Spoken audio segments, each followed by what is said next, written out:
Bismillahirrahmanirrahim. Assalamualaikum warahmatullahi wabarakatuh. Innal hamdalillah nahmaduhu wa nasta'inuhu wa nastaghfiruh wa na'udzu billahi min shururi anfusina wa min sayyiati a'malina. May yahdihillahu fala mudilla lahu wa may yudlil fala hadiya lahu. Asyhadu an la ilaha illallah wahdahu la syarika lahu wa asyhadu anna Muhammadan abduhu wa rasuluh. يا أيها الذين آمنوا اتقوا الله حق تقاته ولا تموتن إلا وأنتم مسلمون يا أيها الناس اتقوا ربكم الذي خلقكم من نفس واحدة وخلق منها زوجها وبث منهما رجالا كثيرا ونساء واتقوا الله الذي تساءلون به والأرحام إن الله كان عليكم رقيبا يا أيها الذين آمنوا اتقوا الله وقولوا قولا سديدا يصلح لكم أعمالكم ويغفر لكم ذنوبكم ومن يطع الله ورسوله فقد فاز فوزا عظيما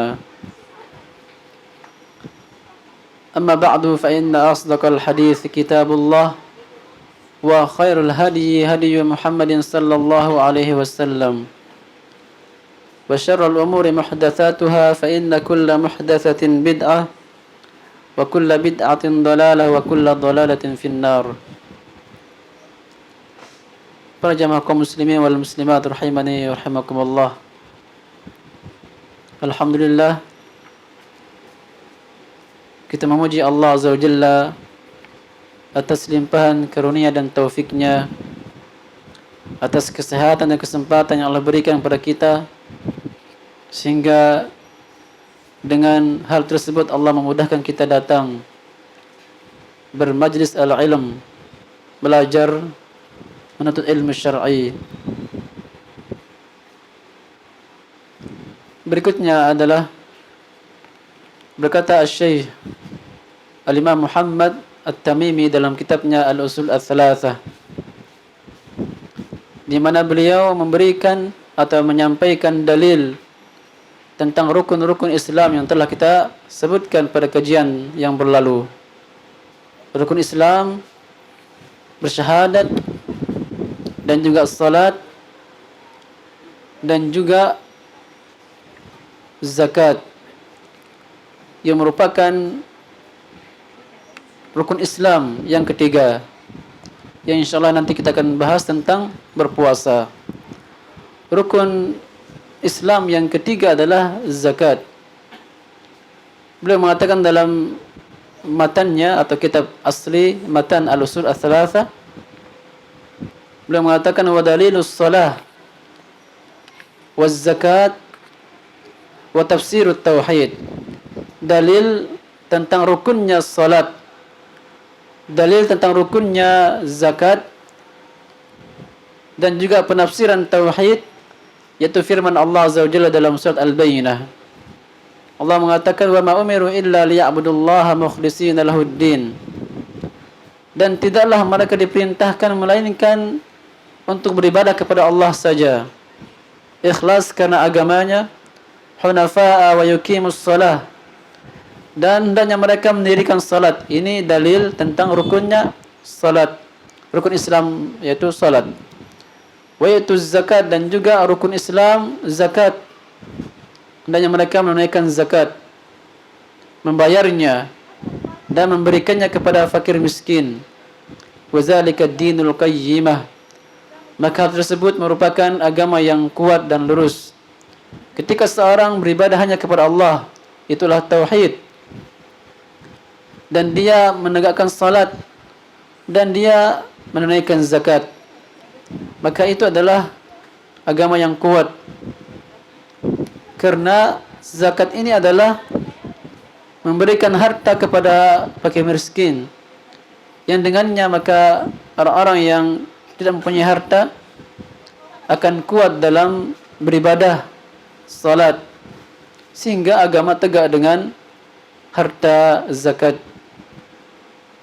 Sebelum kita masuk kepada pembahasan tentang rukun Islam berpuasa, kita sedikit menyebut atau menyinggung tentang rukun Islam zakat. Zakat adalah merupakan sebaik-baik amal ibadah maliyah. Ibadah mal, ibadah harta yang paling baik adalah zakat. Kenapa dikatakan paling baik? Karena dia wajib. Zakat wajib hukumnya.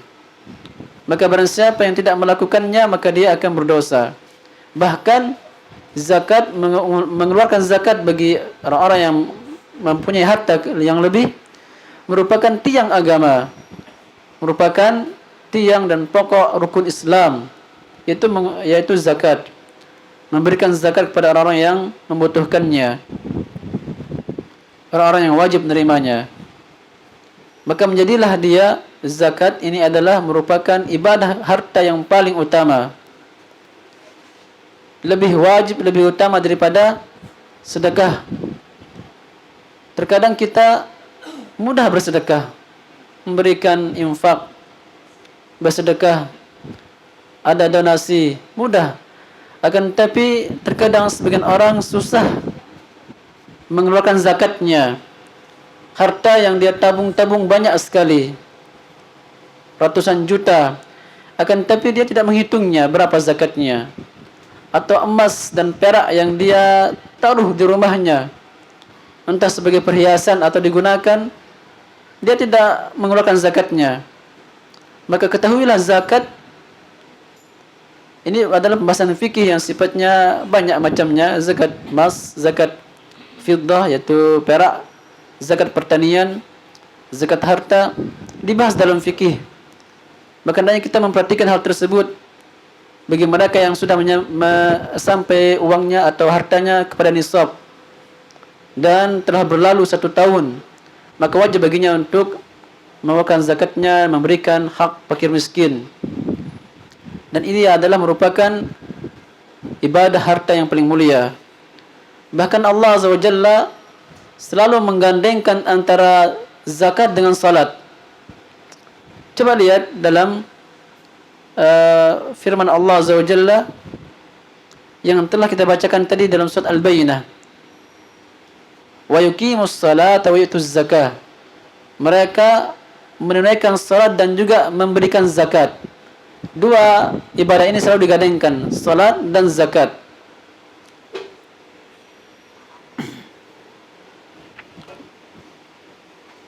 Dan Allah Azza wa Jalla mengancam dengan adab yang sangat pedih bagi mereka yang tidak mengeluarkan zakatnya. Lihat, Allah Azza wa Jalla mengatakan dalam surat At-Taubah ayat 34, Allah mengatakan, walladzina yaknizuna adh-dhahab wal fiddah wa la yunfikunaha fi sabilillah. Dan orang-orang yang menyimpan emas dan perak dan mereka tidak mengeluarkan zakatnya, tidak menginfakkan zakatnya di jalan Allah Azza wa Jalla, fabashshirhum bi'adzabin alim. Maka berikanlah kepada mereka kabar gembira tentang azabnya yang pedih. Seorang yang menyimpan banyak harta emas dan perak, maka ada hak fakir miskin yang harus ditunaikan.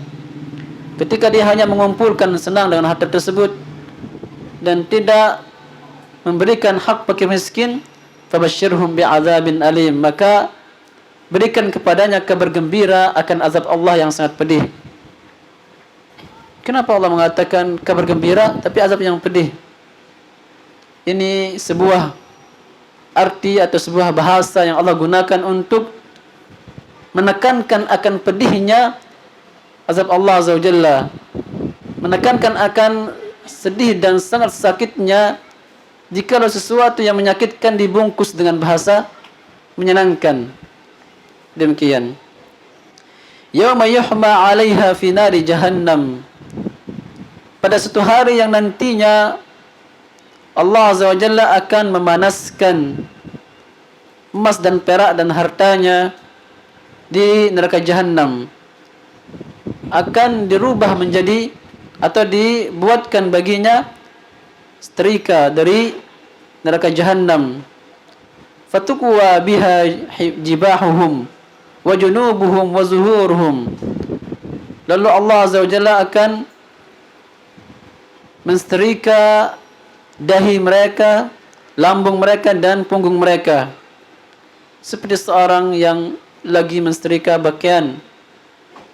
Maka dikatakan kepada mereka, hadza ma kanaztum li anfusikum, ini harta yang kalian tabung-tabung dan kumpulkan, tidak memberikan hak fakir miskin, tidak mengeluarkan zakatnya.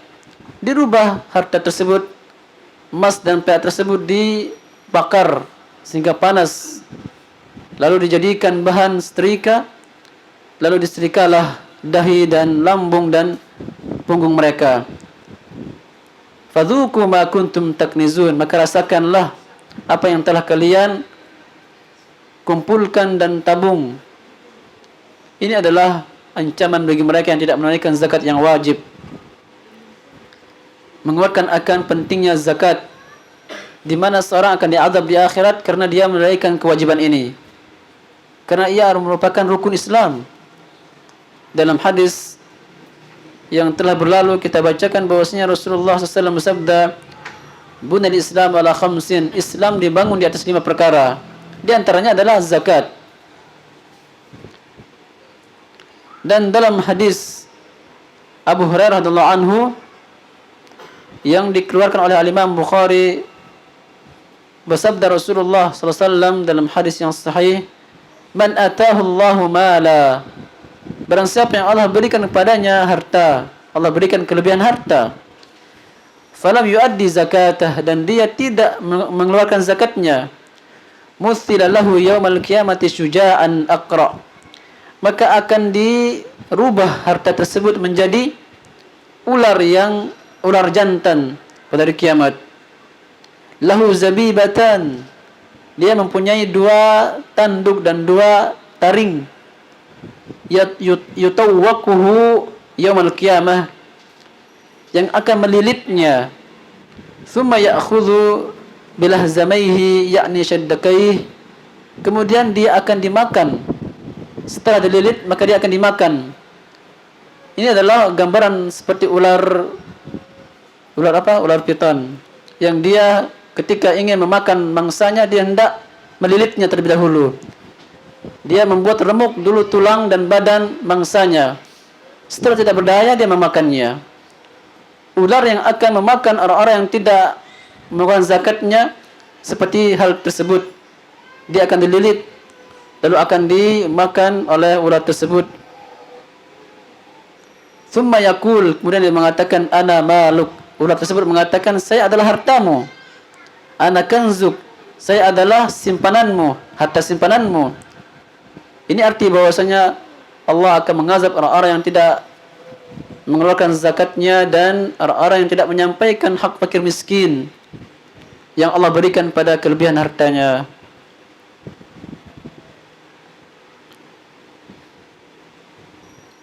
Dalam hadis Abu Hurairah juga, riwayatnya Imam Muslim, bahwasanya Rasulullah bersabda, ma min sahibi zahabin wala fiddah, tidaklah seorang mempunyai emas dan perak. Dan ini dikiaskan kepada hal yang lain bagi mereka yang wajib zakat harta, zakat hasil panen bumi atau dan semisalnya, la yuaddi minha haqqaha, dan tidak ditunaikan haknya, itu zakatnya, illa iza kana yaumal qiyamah sufihat lahu safa'ah minan nar, maka pada hari kiamat dia akan dibuat baginya setrika, fahumiya 'alaiha fi nari jahannam, lalu akan dipanaskan di neraka jahannam sehingga harta tersebut akan menjadi leleh dan menjadi cair panas. Fayaqwa biha jambuhu wa jabinuhu wa zahruh, maka akan disetrika juga dahi dan bahunya agar dia merasakan azabnya Allah Azza wa Jalla. Kullama barudat u'idat lahu, dan setiap setrika tersebut akan mendingin, fi yaumin kana miqdaruhu 50,000 sana, maka akan dikembalikan, dipanaskan di neraka jahanam sehingga menjadi panas lagi, yaitu pada satu hari yang ukurannya adalah 50,000 sanah, 1050 tahun. 1050 tahun di akhirat. Satu hari kita di akhirat itu seperti 1000 tahun di dunia. Yaitu Allah Azza wa Jalla mengazab seorang yang tidak memberikan zakatnya selama 1050 tahun. Bayangkan betapa panas dan sakit dan pedihnya azab Allah Azza wa Jalla ketika mereka tidak menunaikan zakatnya, di mana mereka beribu-ribu tahun disiksa oleh Allah Azza wa Jalla.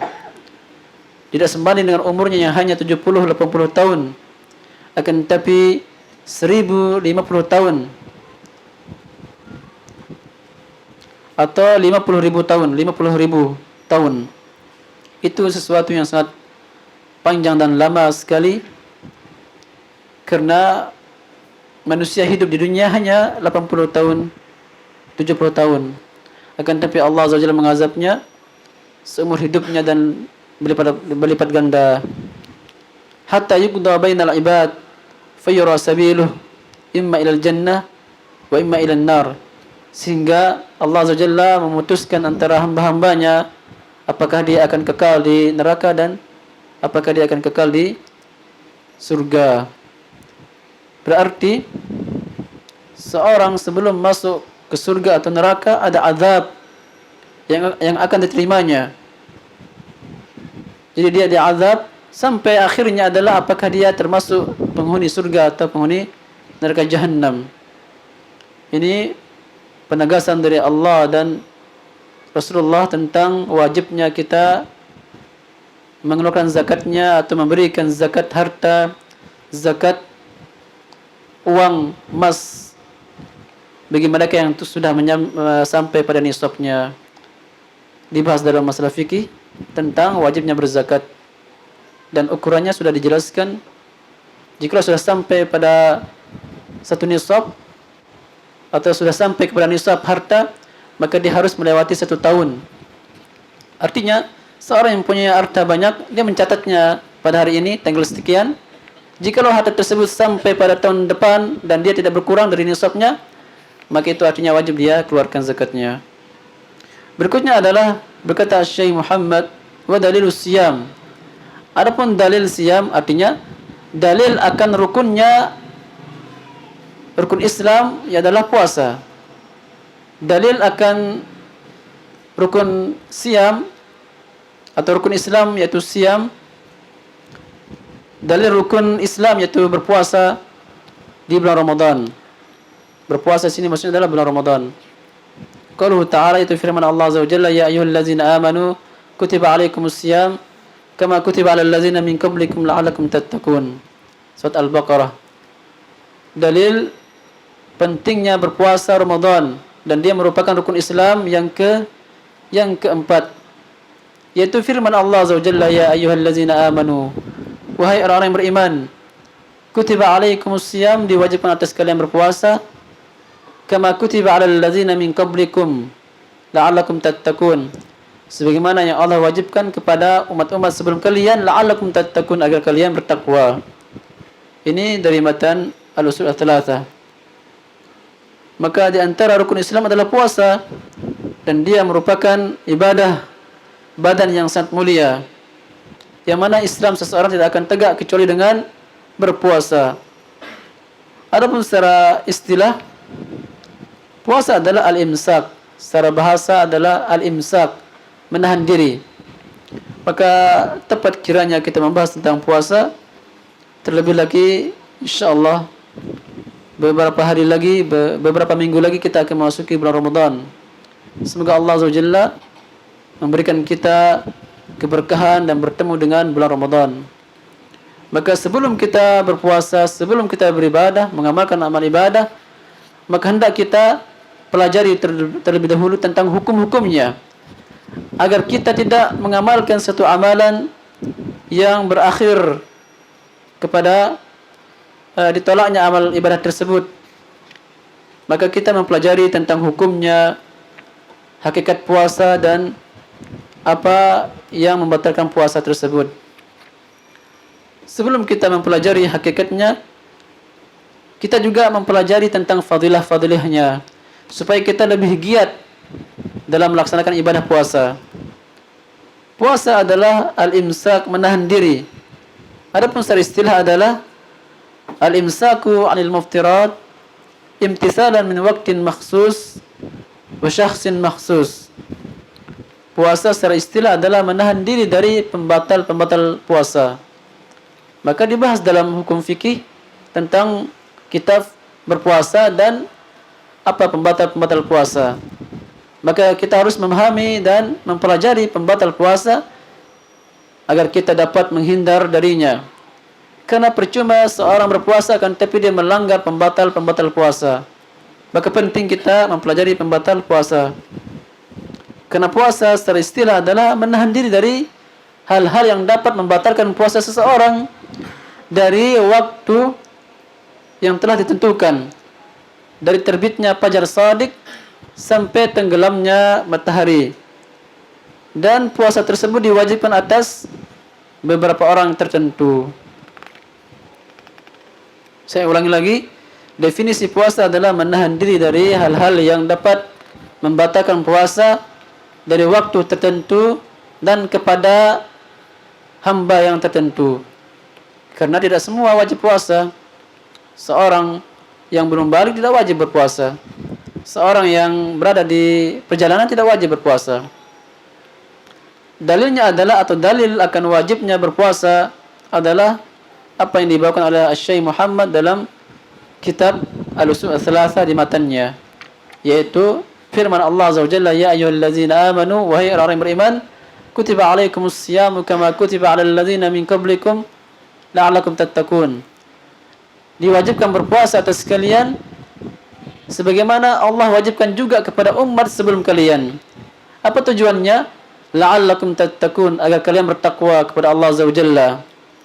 Maka pada kesempatan kali ini kita akan memahami lebih dalam tentang ayat tersebut, atau ada faedah yang dapat kita ambil dari firman Allah yang kita bacakan tadi, ya ayyuhallazina amanu kutiba alaikumus shiyam kama kutiba alal ladzina min qablikum la'allakum tattaqun. Yang pertama yang perlu kita pahami dalam ayat ini adalah Allah memanggil orang-orang yang beriman. Ya ayyuhallazina amanu, wahai orang-orang yang beriman. Allah memanggil mereka. Maka ini adalah panggilan kepada kita semua yang mengaku beriman kepada Allah dan hari akhir. Dipanggil oleh Allah Azza wa Jalla, dan itu panggilan yang sangat mulia. Wahai orang-orang yang beriman. Allah tidak memanggil wahai orang-orang kafir, wahai orang-orang yang bermaksiat. Allah memanggil dengan panggilan yang sangat mulia dan panggilan yang sangat baik. Ya ayyuhallazina amanu, wahai orang-orang yang beriman. Berkata al-Imam, atau berkata sahabat yang mulia Abdullah bin Mas'ud ketika mengomentari firman Allah, yaitu firman Allah yang diawali dengan ya ayyuhallazina amanu, wahai orang-orang yang beriman. Beliau mengatakan, idza sami'ta Allah yaqul ya ayyuhallazina amanu, jikalau engkau mendengar Allah memanggilmu wahai orang-orang yang beriman, far'ihi sam'ak, maka pasang telingamu, fa innahu khairun yu'mar bihi, maka ada dua kemungkinan ketika Allah memanggil orang-orang yang beriman. Pertama adalah ada perintah yang Allah wajibkan. Yang kedua ada larangan yang Allah larang. Dan benar, silakan dibaca Al-Quran. Kalau kita membaca firman Allah yang awalnya ya ayyuhallazina amanu, ada dua kemungkinan. Pasti ada perintah atau larangan. Perintah untuk dilakukan dan larangan untuk ditinggalkan. Ya ayyuhallazina amanu, ayat yang lain, ya ayyuhallazina amanu taqullah, perintah tentang takwa. Ya ayyuhallazina amanu qulu qawlan sadida. Ya ayyuhallazina amanu taqullaha wa qulu qawlan sadida, perintah untuk berucap, berkata yang baik. Memang demikian keadaannya jikalau kita membaca Al-Quran yang diawali ya ayyuhallazina amanu, maka setelahnya ada perintah atau ada larangan. lihatlah dalam kitab tafsir Ibnu Katsir dan juga tafsir Ibnu Abi Hatim. Berikutnya di antara poin yang perlu kita pahami adalah firman Allah Azza wa Jalla, kutiba alaikumus siyam, yang artinya adalah diwajibkan atas kalian berpuasa. Kutiba dari segi kosakata artinya menulis, kataba artinya menulis. Namun di dalam ilmu usul fikih disebutkan bahwasanya di antara lafaz-lafaz yang bermakna wajib, atau bisa kita katakan hal ini hukumnya wajib, kita akan mengatakan hal tersebut kalau kita mengetahui lafaz-lafaz tentang wajibnya sebuah perkara dengan lafaz tersebut. Di antaranya adalah kutiba. Kita biasa mendengar kata wajib adalah wajaba, yajibu, wujuban, wajibun biasanya. Di antaranya adalah kutiba ini bermakna wajib. Sehingga jika Allah mengatakan telah ditetapkan, telah ditulis pada kalian puasa, itu artinya Allah telah wajibkan berpuasa atas kalian. Maka ini menegaskan akan wajibnya berpuasa. Namun yang dimaksudkan adalah puasa Ramadan. Namun setelah kita memahami ayat tersebut, ternyata banyak kaum muslimin tidak berpuasa Ramadan pada bulan Ramadan. Banyak di antara mereka tidak berpuasa, terutama mereka yang sibuk bekerja.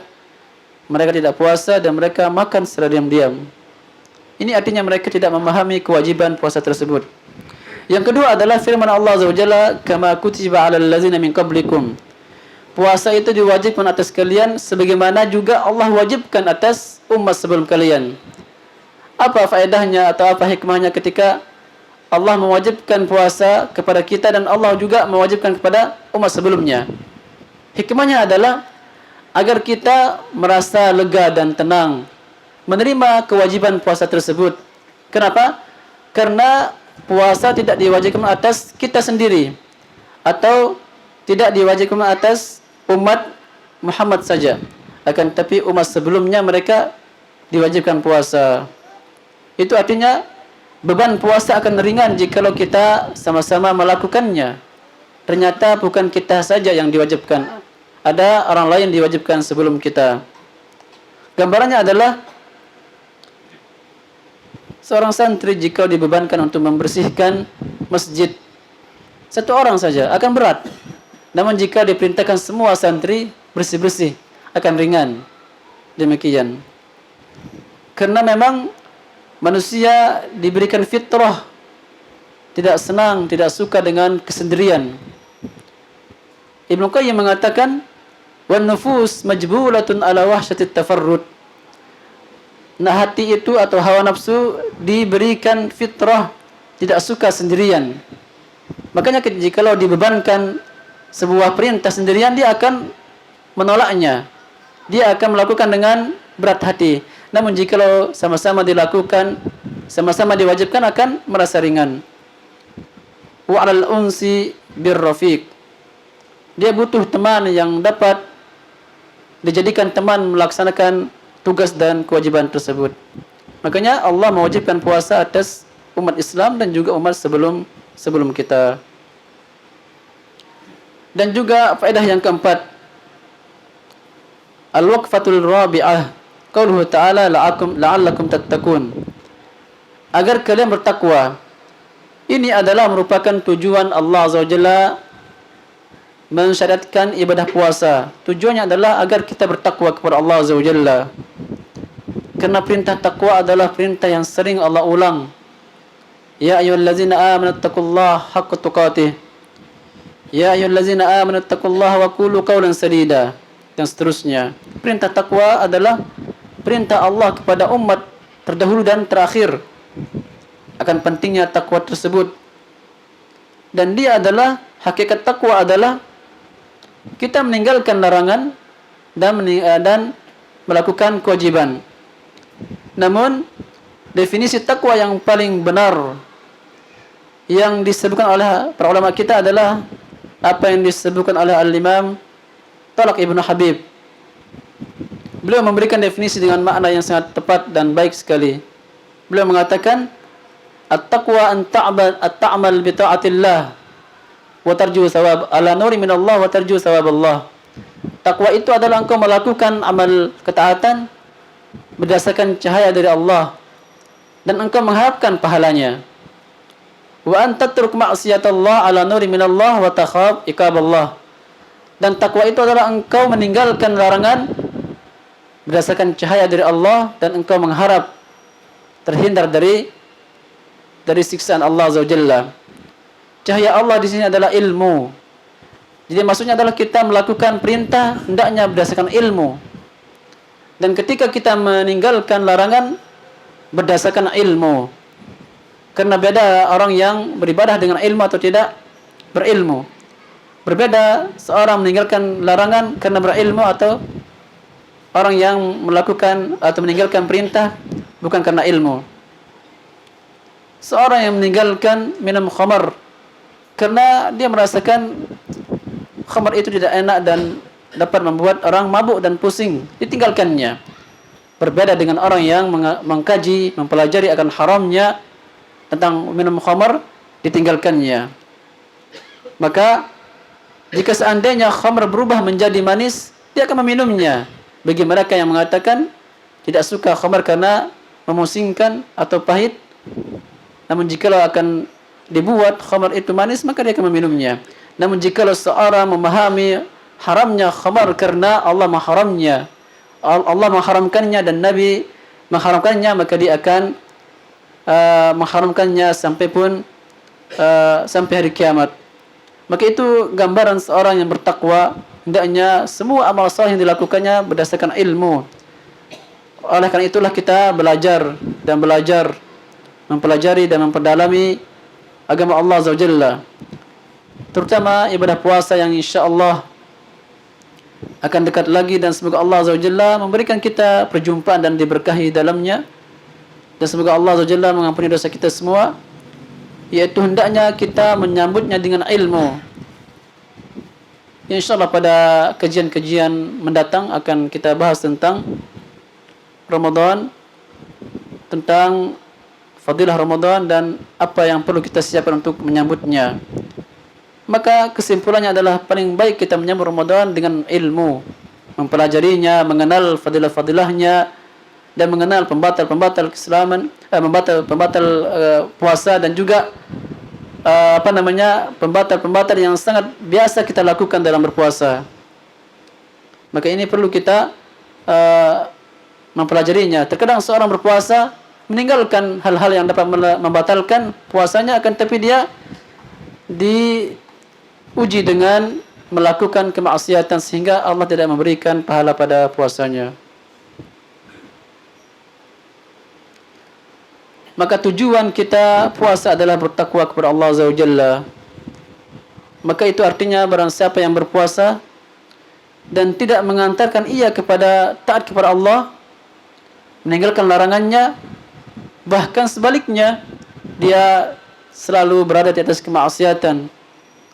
Hari-hari kemarin dengan hari sekarang sama, tidak ada bedanya. Sebelum berpuasa dan sesudahnya tidak ada perbedaan. Maka ini tidak ada arti daripada puasanya. Dia hanya menahan keharaman Allah pada bulan Ramadan.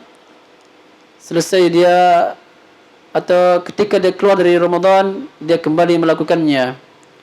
Maka pahamilah bahwasanya tujuan berpuasa adalah kita bertakwa kepada Allah Azza wa Jalla. Bukan hanya sekedar menahan diri, menahan lapar dan haus. Karena Rasulullah sallallahu alaihi wasallam bersabda dalam hadis yang sahih, riwayatnya Imam Bukhari, "Ma lam yada' qaul az-zur wal 'amal bihi falaysa lillahi hajah min an yada'a ta'amahu wa syarabah." Allah tidak butuh dengan sikap atau ibadah puasa yang dia lakukan berupa meninggalkan makan dan minum, ketika dia tidak meninggalkan berkata dusta, tidak meninggalkan maksiat. Allah tidak butuh dengan seorang yang tidak melakukan tidak meninggalkan kemaksiatan dan juga malah mengamalkan kemaksiatan. Dia berpuasa meninggalkan makan dan minum, akan tapi dia melakukan kemaksiatan, berkata dusta, bahkan beramal dengannya, maka tidak ada arti daripada menahan dirinya ia dari makan dan minum. Maka itu artinya kita hendaknya menahan diri dari makan dan minum dan juga maksiat. Dan insya Allah semua orang mampu meninggalkan, menahan diri dari makanan dan minuman. Akan tetapi menahan diri dari maksiat, dari dosa, sesuatu yang sangat susah. Terutama pada zaman kita, kalau kita membuka sebuah situs atau ingin melihat atau mencari sebuah kajian, dengan sendirinya nampak sesuatu yang tidak boleh dilihat. Makanya usahakan ketika berpuasa, HP-nya pun juga berpuasa, yaitu tidak boleh membuka WA dan YouTube segala macam ketika berpuasa. Karena tidak ada arti kita berpuasa kan tapi kita masih melihat hal-hal yang dilarang oleh Allah Azza wa Jalla, dan kita bertaubat atas sesuatu yang mungkin terjadi ketika kita berpuasa. Kita yang mengaji agak susah, terlebih lagi bagi orang awam yang setiap hari tontonan televisi merupakan hiburan puasanya. Menunggu waktu berbuka, setel televisi dulu, berita semacamnya. Maka alangkah susahnya kita khusyuk dan beribadah dengan ikhlas pada zaman kita ini. Berbeda dengan zaman-zaman terdahulu yang semua belum muncul, kecanggihan belum muncul, maka mereka lebih tenang. Makanya berkahnya orang-orang terdahulu dari kita sangat jauh. Namun kita berupaya untuk menahan diri dari kemaksiatan dalam berpuasa. Puasa adalah merupakan ibadah badan yang sangat mulia, dan dia merupakan ketaatan yang sangat tinggi besar pahalanya, di mana Allah Azza wa Jalla akan mengurus sendiri akan pahala puasa tersebut. Semua amal ibadah akan diberikan ganjarannya oleh perantara. Akan tapi puasa Allah mengatakan wa ana ajzi bihi, dan saya akan membalas orang-orang yang berpuasa, dan mereka akan memasuki pintu surga yang khusus yang dinamakan dengan Ar-Rayyan, hanya dimasuki oleh orang-orang yang berpuasa. Ini adalah keutamaan yang ringkas tentang puasa tersebut, di mana mereka di akhirat akan memasuki memasuki surga lewat pintu khusus yang bernama Ar-Rayyan. Dan juga puasa merupakan tameng bagi manusia di dunia dan di akhirat. Wasiyam junnah, dan termasuk pencegah bagi kaum muda yang belum menikah. Jika mereka belum diberikan kemudahan untuk menikah, maka diberikan obat, itu berpuasa, agar mereda syahwatnya. Karena puasa adalah sebagai pengikat daripada syahwatnya, yaitu sabda Rasulullah SAW, ya ma'syarus sabab, in istata'a minkumul ba'ah falyatazawwaj. Wahai anak muda, jika kalian mampu menikah, maka menikahlah. Wa man lam yastati' fa 'alaihi bis-shaum. Jika tidak mampu, maka hendaknya dia berpuasa, fa innahu lahu wija'. Karena dengan puasa dia akan meredakan syahwatnya dengan puasa tersebut. Banyak lagi faedah puasa yang mungkin disampaikan pada kesempatan yang lain. Namun kita membahas tentang puasa, tentang rukun Islam berpuasa, kita singgung dengan ringkas. Aqulu qawli hadza wa astaghfirullah li wa lakum wa lisa'iril muslimin min kulli dhanbin innahu huwal ghafurur rahim. Wassalamu alaikum warahmatullahi wabarakatuh.